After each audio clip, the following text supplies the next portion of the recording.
So, with BJ Hill showing up to spring workouts in a walking boot, the Bengals are picking up a brand new free agent here who actually was an undrafted player in 2024 NFL draft and then spent the last season with the UFL. So again, we don't know anything about the situation with BJ Hill. Will he be 100% ready to go? Will he not? We don't know. But during the spring training stuff, he was in a walking boot and he did not practice. So we'll see how this ends up shaking out. But as it says here, the Bengals presumably want more bodies on the interior defensive line after BJ Hill showed up in a walking boot to spring workouts. So we'll see how that works out. But who is this guy? This guy, Kion Bars.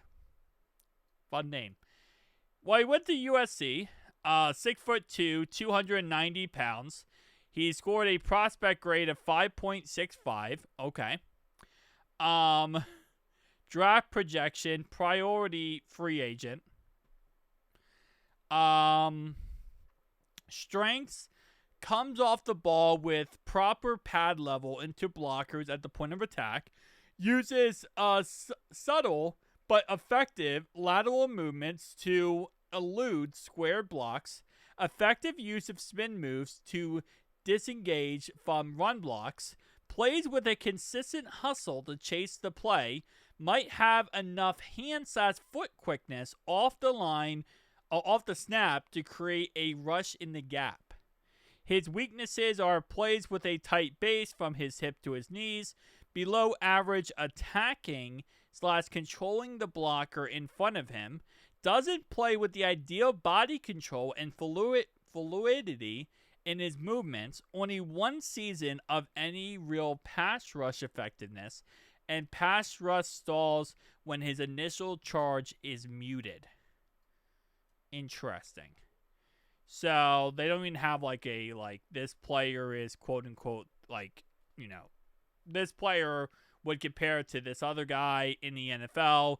They don't have any of that. So, I mean, again, is this a precautionary thing to have someone else in there just in case? But we'll see. I mean, again, at the end of the day, the best man's going to win the roster spot. The best man's going to get the job.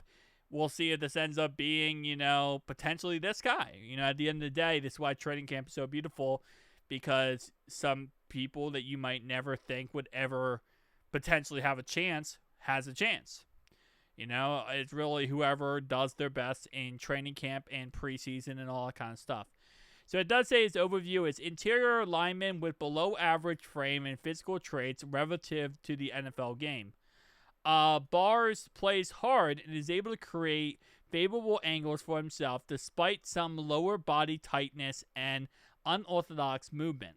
He was asked to slant and move at USC, but he's a very average at beating blocks in front of him when asked to play it heads up.